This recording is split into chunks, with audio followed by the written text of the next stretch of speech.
Uttarakhand special में आज हम बात करेंगे 3 बड़ी खबरों की, जिसमें पहली खबर पर बात करेंगे धामी कैबिनेट में लिए गए अहम फैसले की।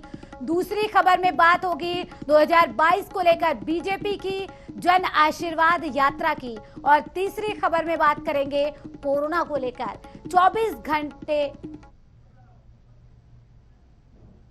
24 अगस्त तक कर्फ्यू बढ़ाया गया है। इन तीनों बड़ी खबरों पर चर्चा करेंगे उत्तराखंड स्पेशल में।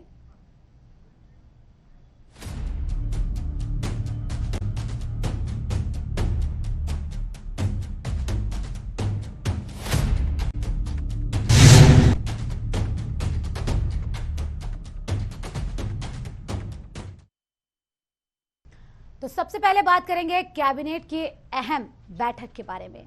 पुष्कर सिंह धामी कैबिनेट ने अगले साल विधानसभा चुनाव को देखते हुए कई अहम फैसले लिए हैं। एक तरफ उत्तराखंड सरकार ने नगर निकायों में 582 मलिन बस्तियों में रहने वाले करीब 8 लाख व्यक्तियों को राहत पहुंचाते हुए 2024 तक अतिक्रमण नहीं हटाने का फैसला किया है, तो वहीं दूसरी तरफ कैबिनेट ने राज्य में पुनर्वासित बंगाली समुदाय को लेकर एक बड़ा फैसला लिया है। धामी कैबिनेट ने बंगाली समुदाय के लोगों के जाति प्रमाण पत्र से पूर्वी पाकिस्तान शब्द को हटाने का फैसला किया। अब इसके स्थान पर पूर्वी बंगाल से विस्थापित शब्द का अंकन किया जाएगा। कैबिनेट में विधानसभा के मॉनसून सत्र में पेश करने के लिए 5700 करोड़ रुपए के अनुपूरक बजट को हरी झंडी दिखाने के साथ ही कई अहम फैसले और लिए गए हैं। बता रहे हैं कि मुख्यमंत्री धामी की अध्यक्षता में हुई कैबिनेट की बैठक में 21 प्रस्ताव रखे गए। इसी बीच अधिक जानकारी के साथ ब्यूरो चीफ शाहीन चौधरी जुड़ गए हैं। शाहीन जी, धामी कैबिनेट में अहम फैसले लिए गए, चाहे वो मलिन बस्तियों को लेकर हो, महिलाओं को लेकर हो, या फिर पूर्वी पाकिस्तान शब्द हटाने को लेकर हो। जिस तरीके से बंगाली समुदाय के लोगों के जाति प्रमाण पत्र पर लिखा जाता था पूर्वी पाकिस्तान। बिल्कुल, देखिए देर रात जो है ये कैबिनेट की बैठक हुई है और कैबिनेट की बैठक में 21 प्रस्ताव आए हैं। हालांकि विधानसभा का सत्र इस समय आउट है तो उसकी ब्रीफिंग नहीं हुई है, मगर जो फैसले लिए गए हैं उनमें हम मुख्य तौर पर जिस तरह से विधानसभा का सत्र 23 तारीख से होना है तो 5700 करोड़ रुपए के बजट को मंजूरी मिली है और यदि इसमें कुछ बदलाव भी होता है तो उसके लिए मुख्यमंत्री अधिकृत होंगे। इसके साथ ही और कई महत्वपूर्ण फैसले लिए गए। बंगाली समुदाय के लोगों को जाति प्रमाण पत्र में पूरी पाकिस्तान कहा जाता था, अब उस शब्द को हटा दिया है। पूरी पाकिस्तानी शब्द हटने से बंगाली समुदाय में काफी खुशी है और वो काफी दिनों से इसकी बात कर रहे थे। बद्रीनाथ व केदारनाथ के मास्टर प्लान के लिए भी जो है एक सरकारी कार्यालय को ध्वस्त करने का निर्णय लिया गया है और मास्टर प्लान के लिए पीएमसी का गठन भी जो है किया गया। ये जी, लेकिन अगर शायद जी बात करें पीएमसी के जो गठन किया गया है, इससे क्या कुछ लाभ मिलेगा इस मास्टर प्लान को? देखिए, बद्रीनाथ और केदारनाथ जो है अपने नए स्वरूप में दिख रहे हैं और उसके प्रॉपर जो है एक मास्टर प्लानिंग हो, उसके तहत ये पीएमसी का गठन किया गया है जो उनकी जो तय करेगी कि किस तरह से बद्रीनाथ जी और केदारनाथ जी का जो है मास्टर प्लान बनकर तैयार हो और सही तरीके से वहाँ पर कार्य हो और उसका भव्य स्वरूप जो है वहाँ पर दिखे। ऐसी कार्य योजना मास्टर प्लान के तहत बनाई जाए, इसी के लिए पीएमसी का गठन किया गया है। इसके अलावा भी कई महत्वपूर्ण निर्णय लिए गए हैं। नर्सिंग विद्यालय बाजपुर में 70 पदों के सृजन को जो है मंजूरी मिली है। हिमालय विश्वविद्यालय का नाम बदलकर अग्रसेन हिमालय गढ़वाल विश्वविद्यालय रखा गया है।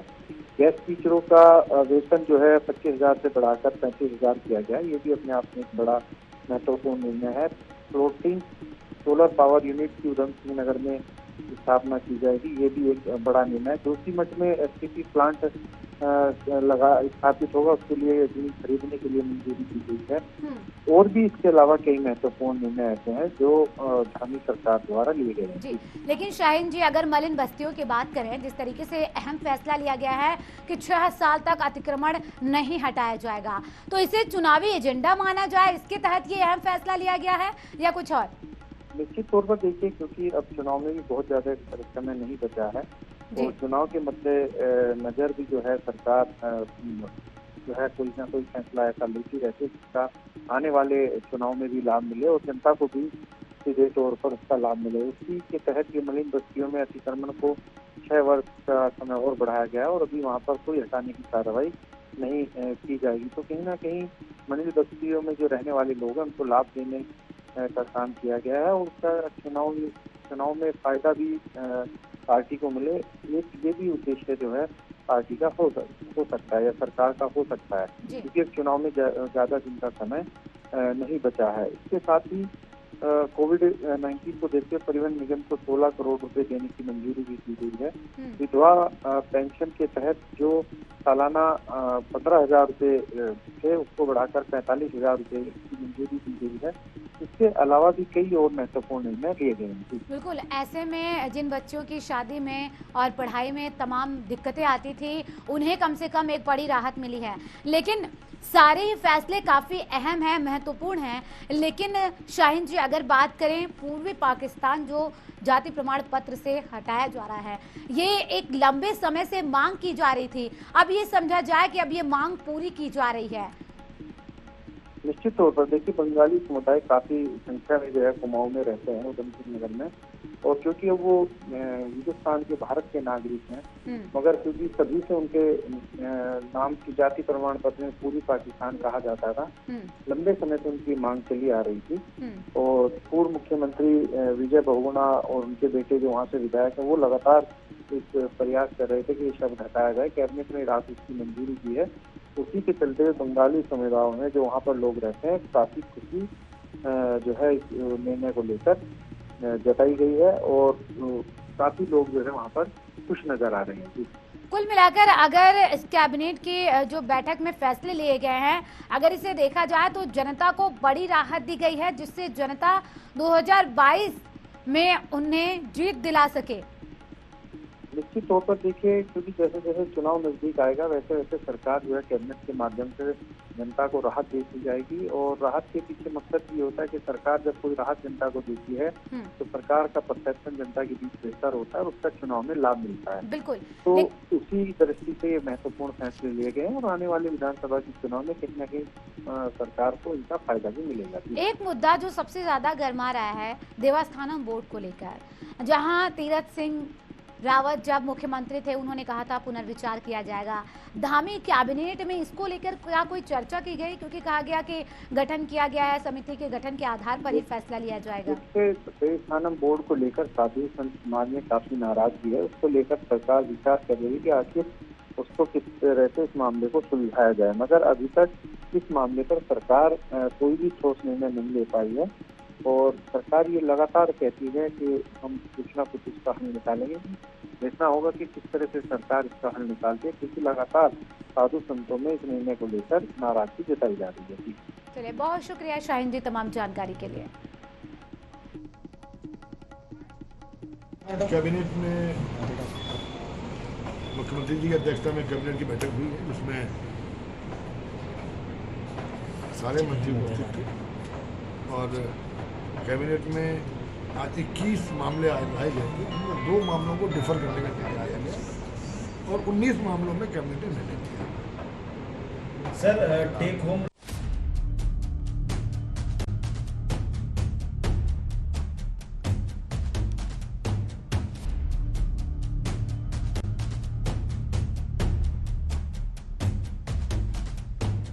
चलिए, अब दूसरी और अहम खबर की बात करेंगे बीजेपी के जन आशीर्वाद यात्रा की।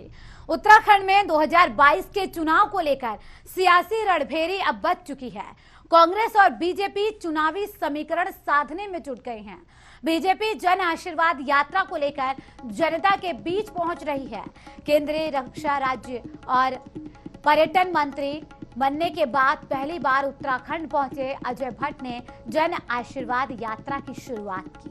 केंद्रीय राज्य मंत्री अजय भट्ट की जन आशीर्वाद यात्रा का नारसन बॉर्डर से लेकर मंगलौर, रुड़की और भगवानपुर तक भाजपाइयों ने जोरदार स्वागत किया। अजय भट्ट ने कहा कि केंद्र और राज्य सरकार ने मिलकर उत्तराखंड को आगे बढ़ाने का कार्य किया है। कार्यकर्ताओं को एकजुट होकर विधानसभा चुनाव 2022 की तैयारी में लगना है। जिससे राज्य में फिर से पूर्ण बहुमत के साथ बीजेपी की सरकार बने। हालांकि इस दौरान भाजपाइयों ने कोविड नियमों की जमकर धज्जियां उड़ाई। बीजेपी के जन यात्रा का कई जगहों पर किसानों ने पुरजोर विरोध भी किया। किसानों ने अजय भट्ट के काफिलों को काले झंडे दिखाकर अपनी नाराजगी जाहिर की और तीनों कृषि कानूनों को वापस लेने की मांग की। तो जहां एक तरफ बीजेपी जन आशीर्वाद यात्रा के जरिए जनता का आशीर्वाद लेने के लिए उनके बीच जा रही है, तो वहीं इस बीच यात्रा के दौरान कुछ किसानों ने विरोध जताया है और काले झंडे भी दिखाए।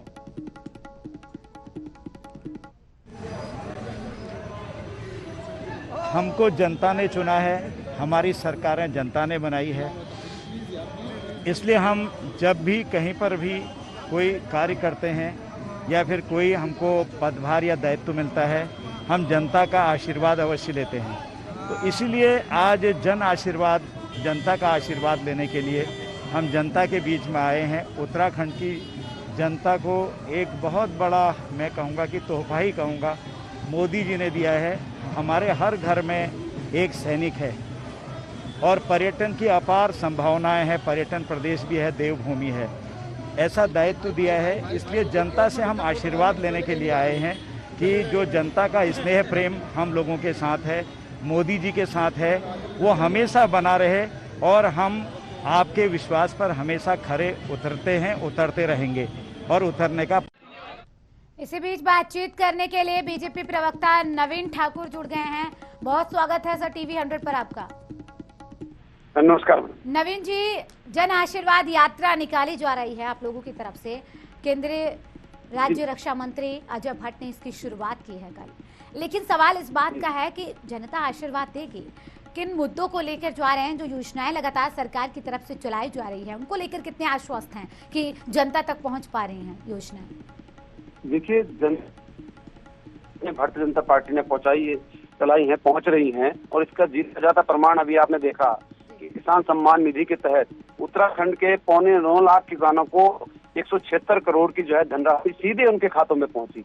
जबकि कांग्रेस के शासनकाल में अगर कोई सरकारी योजना चलती थी तो भ्रष्टाचार की भेंट चढ़ जाती थी। कांग्रेस के तो प्रधानमंत्री ने यहाँ तक कहा था कि मैं 1 रुपए भेजता हूँ, और उन्होंने उड़ीसा में कहा था कार्यक्रम में कि 1 रुपए भेजता हूँ तो 15 पैसे जो है नीचे तक पहुँचते हैं। लेकिन आज अगर माननीय नरेंद्र मोदी जी 6,000 एक किसान के खाते में भेजते हैं दिल्ली से, तो 6,000 पूरे पहुँचते हैं। और हमारी सारी योजनाएं, चाहे वो किसान सम्मान योजना हो, चाहे उज्ज्वला योजना हो, चाहे जनधन खाते हो, जनधन खाते के माध्यम से आप देखिए 40 करोड़ जो है लोगों के खाते खोले गए। आप अंदाज लगा सकते हैं कि कांग्रेस के शासनकाल में योजनाओं को क्या फलीता लगता था। इतनी बड़ी जो है संख्या बैंकिंग से महरूम थी, क्योंकि आज हमने डीबीटी योजना जो लागू की, उसके माध्यम से हजारों करोड़ रुपए की जो राशि भ्रष्टाचार की भेंट चढ़ जाती थी, आज वो राशि सीधे जनता के लोक कल्याणकारी योजनाओं में काम के बारे में बात कर रहे हैं नवीन जी। मैं राज्य सरकार की योजनाओं की बात कर रही हूँ। नहीं, राज्य सरकार की योजनाएं भी, मैं तो माननीय जो केंद्रीय राज्य मंत्री हैं, इसलिए केंद्र की योजनाओं के बारे में बता रहा था। राज्य सरकार की योजनाएं भी लगातार धरातल पर हैं। अटल आयुष्मान योजना को आप देख लीजिए, जो केंद्र ने जारी की थी, उत्तराखंड उसमें पहला ऐसा राज्य था जिसने प्रत्येक नागरिक का जो है अपना अटल आयुष्मान योजना के अंतर्गत जो है कार्ड बनाया। और कोरोना काल के दौरान उस योजना का कितना लाभ जनता को मिला, आप उत्तराखंड की जनता से पूछिए। कितने लोग जो है 4-4, 5-5 लाख के बिल नहीं भर सकते थे गरीब आदमी, लेकिन हमारे अटल आयुष्मान कार्ड की वजह से वो योजना उन गरीब लोगों तक पहुंच पाई और उन गरीब लोगों का भला हुआ, निःशुल्क उनका इलाज हुआ, हर अच्छे अस्पताल में इलाज हुआ, केवल सरकारी अस्पतालों में नहीं, बड़े प्राइवेट अस्पताल जो इम्पैलेंट थे हमारे साथ सरकार के साथ, उसमें भी इलाज हुआ। तो धरातल तक जो है राज्य की योजनाएं, केंद्र की योजनाएं, सभी योजनाएं पूरी पारदर्शिता से पहुंच रही थी, जबकि कांग्रेस के शासनकाल में यही योजनाएं भ्रष्टाचार की भेंट चढ़ती थी। इसलिए हम गर्व के साथ कह सकते हैं, उत्तराखंड की जनता जिस प्रकार हमें 2017 में आशीर्वाद दिया, जिस प्रकार हमें प्रत्येक उपचुनाव में आशीर्वाद दिया, उसी प्रकार 2022 में भी हमें अपना बहुमत, आशीर्वाद और संपूर्ण समर्थन देगी। और आपके पास लौटेंगे। इस बीच कांग्रेस नेता मथुरा दत्त जोशी जी जुड़ गए हैं। बहुत स्वागत है टीवी 100 पर आपका सर। जोशी जी, सवाल यही है कि पहली बात तो पूजा जी, मैं एक बात बहुत ही स्पष्ट रूप से कहना चाहता हूँ जी। भाजपा के सम्मानित प्रवक्ताओं के पास राज्य सरकार पर बोलने को ले कुछ भी नहीं है। अगर इन पर बोलने के लिए कुछ होता, ये कांग्रेस के भ्रष्टाचार पर न बोलते। मैं मान रहा हूँ, चलिए इनकी बात मान लेते हैं, आप भी मान लीजिए, क्योंकि ये विद्वान लोग हैं, बड़े लोग हैं। कांग्रेस ने भ्रष्टाचार किया तो एक सवाल इनसे पूछ दीजिए कि 5 साल से ये सरकार में बैठे हैं, फिर मैं कोई शब्द का इस्तेमाल करूंगा तो ये कहेंगे कि आपने हल्का शब्द का इस्तेमाल कर दिया। आप भी कहेंगी कि अगर इन पर हिम्मत होती तो ये इन्होंने किसी कांग्रेस के नेता को बंद किया क्या? आज तक किसी के ऊपर भ्रष्टाचार का आरोप लगाया या किसी के ऊपर कोई मुकदमा दर्ज हुआ भ्रष्टाचार के मामले में, कोई बात कही? एक बोलना है करके चैनलों में बोल दिया कांग्रेस ने भ्रष्टाचार किया। भाई हिम्मत है तो करो ना बंद। कांग्रेस ने भ्रष्टाचार किया तो किसने रोका था इनको? और बोलने के प्रदेश में कोई विकास का काम नहीं हुआ, कोई आंकड़ा नहीं बोलने के लिए, सड़क का निर्माण नहीं किया, कोई तहसील नहीं बनी, कोई जिला नहीं बना, कहीं एक व्यक्ति को रोजगार नहीं दिया, जो रोजगार पा भी रहे थे उनके रोजगार को बंद कर दिया। और आज करें जन आशीर्वाद निकालने की बात कर रहे हैं। भाई किसकी खुशी में जन आशीर्वाद निकाल रहे हैं जी?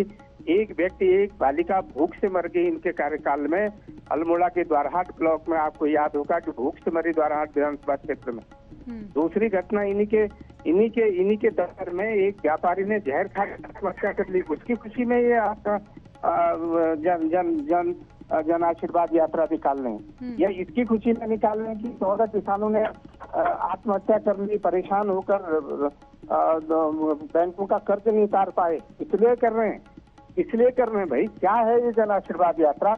इनको तो पश्चाताप यात्रा निकालनी चाहिए और उत्तराखंड की महान जनता से हाथ जोड़कर कान पकड़कर माफी मांगनी चाहिए। ठीक है, हम जो वायदे आपसे किए थे उससे एक भी वायदा पूरा नहीं कर पाए।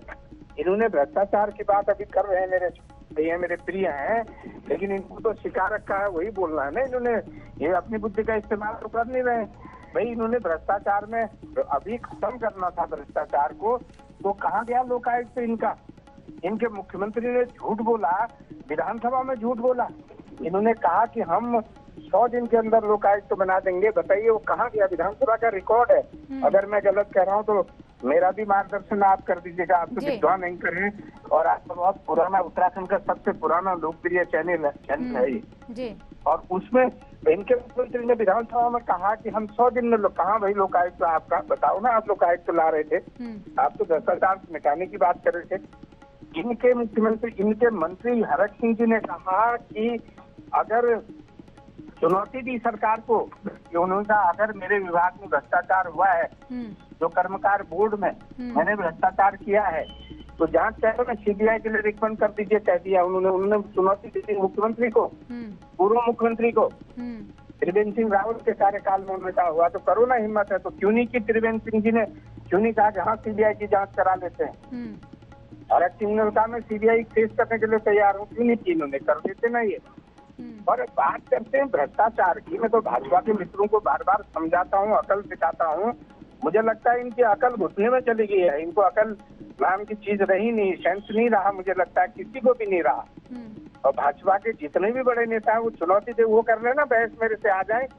कहाँ रोजगार दिया, किसको दिया? इनके अध्यक्ष कहते हैं 7 लाख को रोजगार दिया, इनके मुख्यमंत्री कहते हैं 24,000 को रोजगार दिया, इनके नए मुख्यमंत्री कहते हैं कि हम अब 22,000 को रोजगार देंगे। अरे इतना बड़ा झूठ। और अगर केंद्रीय मंत्री आ रहे हैं, बड़ी अच्छी बात है, सौभाग्य की बात है हमारे लिए, और रक्षा मंत्री हैं, क्या उत्तराखंड के नौजवानों को सेना में भर्ती के लिए कोई छूट दी क्या? आज 8 साल की सरकार हो रही है इनकी, 8 साल पूरे होके 8वें वर्ष में प्रवेश करके 7 साल पूरा करके कोई नौजवान भर्ती हुआ? केंद्रीय सेवाओं में उत्तराखंड के लोगों को आरक्षण दिया? क्या कर दिया उत्तराखंड के लिए नया? बताए ना, हमने आपको ये नया दिया है। झूठ बोला, ठगने का काम किया, छलने का काम किया, और कोई काम नहीं किया इन्होंने। जवाब दीजिएगा नवीन जी। देखिए, बहुत वरिष्ठ हैं हमारे आदरणीय प्रवक्ता जी कांग्रेस से, और मैं बहुत आदर भी करता हूँ, लेकिन भ्रष्टाचार में कांग्रेस के नेताओं की बात करने से बंद कर दीजिए।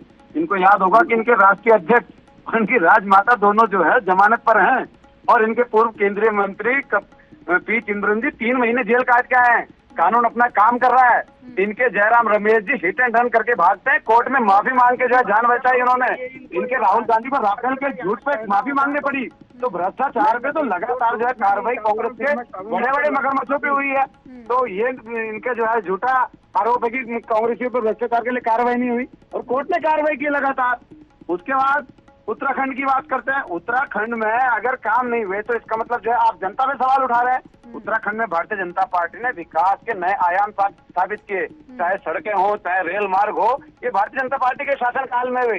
इसी कारण तो भारतीय जनता पार्टी को लगातार कोई सा भी उपचुनाव रहा हो, उत्तराखंड की जनता ने अपना आशीर्वाद दिया, स्नेह दिया। अभी 4-6 महीने पहले नवीन जी, एक मिनट, ऑल वेदर रोड देख रहे हैं आप? बिल्कुल, ऑल वेदर रोड का काम 12,500 करोड़ का केंद्र की जो सहयोग से 90% काम सहयोग से काम चल रहा है, लेकिन किस तरीके से पिछले दिनों जब बारिश हुई, बारिश के दौरान किस तरीके से भरभरा कर गिर रहा था, वो देखा आपने? नहीं देखा? नहीं, देखिए इतना बड़ा जब काम होगा, जब तो इस तरह की छोटी छोटी घटनाएं तो होंगी भी। अगर बरसात में आप अभी प्रधानमंत्री नरेंद्र मोदी का ड्रीम प्रोजेक्ट है वो, और आप कहते हैं कि छोटी मोटी घटनाएं होती रहती हैं।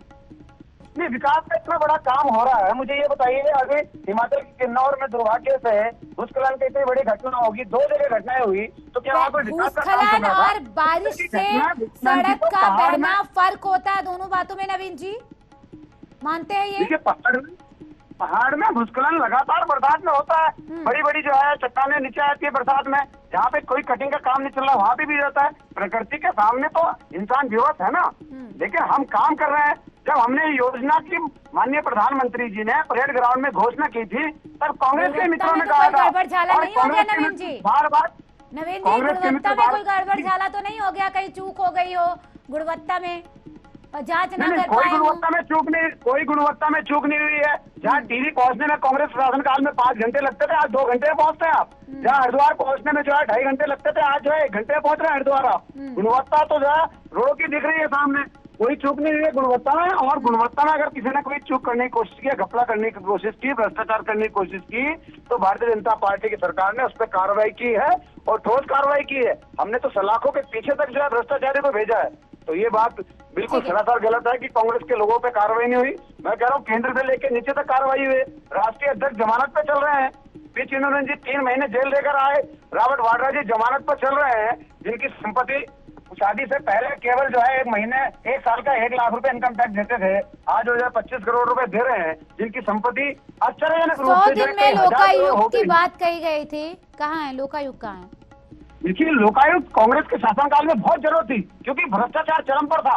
भारतीय जनता पार्टी के 4.5 साल के शासनकाल में एक भी भ्रष्टाचार का कोई ऐसा मामला नहीं आया जिसमें जो है सरकार के सिर पे दाग लगे या सरकार के नाक के नीचे कोई चोरी हुई हो। इसलिए जो है लोकायुक्त की जरूरत कांग्रेस शासनकाल में थी। हमने कहा था लोकायुक्त की जरूरत पड़ी ही नहीं। जब भ्रष्टाचार ही नहीं हो रहा है तो लोकायुक्त की जरूरत ही नहीं पड़ी, इसलिए लागू नहीं हुआ। हाँ, कांग्रेस के शासनकाल में सख्त जरूरत थी, जब लगातार जो हो रहा था और मुख्यमंत्री जी खुद कह रहे थे मैं आंखें फेर लूंगा, आप कर लीजिएगा। तो हमने तो सवाल भी पूछा था कि मुख्यमंत्री जी आप क्या कराना चाह रहे थे, ये किस बात पे आंखें फेरना चाह रहे थे? पूरी दुनिया ने इसको टीवी पर देखा, पूरे उत्तराखंड ने देखा। इसी कारण जो है 2-2 विधानसभा से मुख्यमंत्री लड़े और जनता ने घर बिठा दिया, उत्तराखंड की देवतुल्य जनता ने। चलिए ठीक है, आप दोनों का बहुत शुक्रिया बातचीत करने के लिए तमाम।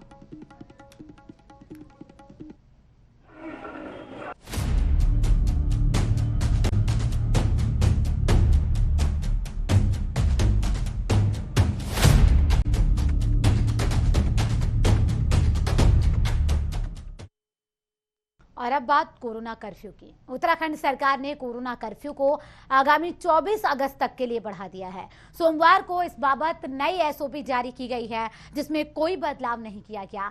सभी नियम और शर्तें पहले जैसी ही रखी गई हैं। मुख्य सचिव और राज्य आपदा प्रबंधन प्राधिकरण के मुख्य कार्यकारी अधिकारी ने कोविड कर्फ्यू के कोरोना को लेकर आदेश जारी किया है, जिसमें पहले की तरह ही बंदिशें जारी रहेंगी। वहीं कोरोना वैक्सीन की डबल डोज लेने के 15 दिन में रिपोर्ट पर राज्य में प्रवेश मिलेगा। कोविड वैक्सीन की डबल डोज नहीं लेने वालों के लिए 72 घंटे की RT-PCR की नेगेटिव रिपोर्ट जरूरी है। विवाह समारोह में 50 लोगों के शामिल होने की शर्त लागू रहेगी। शव यात्रा में भी 50 लोग से अधिक शामिल नहीं हो सकेंगे। सैलून और स्पा 50% क्षमता के साथ खुलेंगे। वहीं प्रदेश में रात्रि कर्फ्यू जारी रहेगा। बाजार सुबह 8 बजे से रात 9 बजे तक पहले की तरह ही खुले रहेंगे। तो कोई नई रियायत नहीं दी गई है। 50% क्षमता के साथ जहां स्पा और सैलून खोले जाएंगे, वहीं सुबह 8 बजे से रात 9 बजे तक बाजार पहले की तरह ही खुले रहेंगे। तो कोरोना कर्फ्यू को बढ़ाया गया है तीसरी लहर की संभावना के बीच। नई एसओपी जारी कर दी गई है। 16 अगस्त को नई एसओपी जारी हुई और पहले की तरह ही पाबंदियां बरकरार रहेंगी। उत्तराखंड में जिस तरीके से कोरोना से लोगों को राहत मिलने लगी है, हालांकि अभी ढिलाई बरतने के मूड में राज्य सरकार नजर नहीं आ रही। तीसरी लहर की चुनौती के बीच, संभावना के बीच एक तरफ सरकार की तैयारियां हैं और दूसरी तरफ नियमों में किसी भी तरह की छूट नहीं दी जा रही है। पहले की तरह जो रियायतें थी वही हैं, कोई नई रियायत नहीं दी गई है, कोई नई ढील नहीं दी गई है। शादी समारोह में 50 लोगों के शामिल होने की इजाजत है, शव यात्रा में 50 लोगों के शामिल होने की इजाजत है। वहीं आरटीपीसीआर की 72 घंटे पहले की रिपोर्ट नेगेटिव बेहद जरूरी है। जिन लोगों को वैक्सीन की दोनों डोज नहीं लगी है और 15 दिन नहीं बीते हैं। अधिक जानकारी के साथ संवाददाता सागर शर्मा देहरादून से जुड़ गए हैं। सागर, कोविड कर्फ्यू को 24 अगस्त तक के लिए बढ़ाया है, लेकिन बड़ी बात यह है कि कोई नई छूट नहीं दी गई है। बिल्कुल, 24 अगस्त कोविड कर्फ्यू को बढ़ाया गया है और सरकार जो है वो राहत देने के मूड में नहीं है। इसी के चलते जो है प्रीवियस जो एसओपी थी उसको यथावत रखा है। जो अन्य राज्यों से लोग आएंगे उनको जो है वो आरटीपीसीआर दिखाना होगा, 72 घंटे पहले की रिपोर्ट दिखानी होगी, या फिर जिन्होंने 2 डोज लगा लिया और 2 डोज लगाकर जो है जिनको वैक्सीन की 15 दिन हो चुके हैं और उनको जो है वो प्रदेश में आने की अनुमति है। साथ ही साथ अतिशयोक्ति में जो है वो 50 लोग सम्मिलित हो पाएंगे।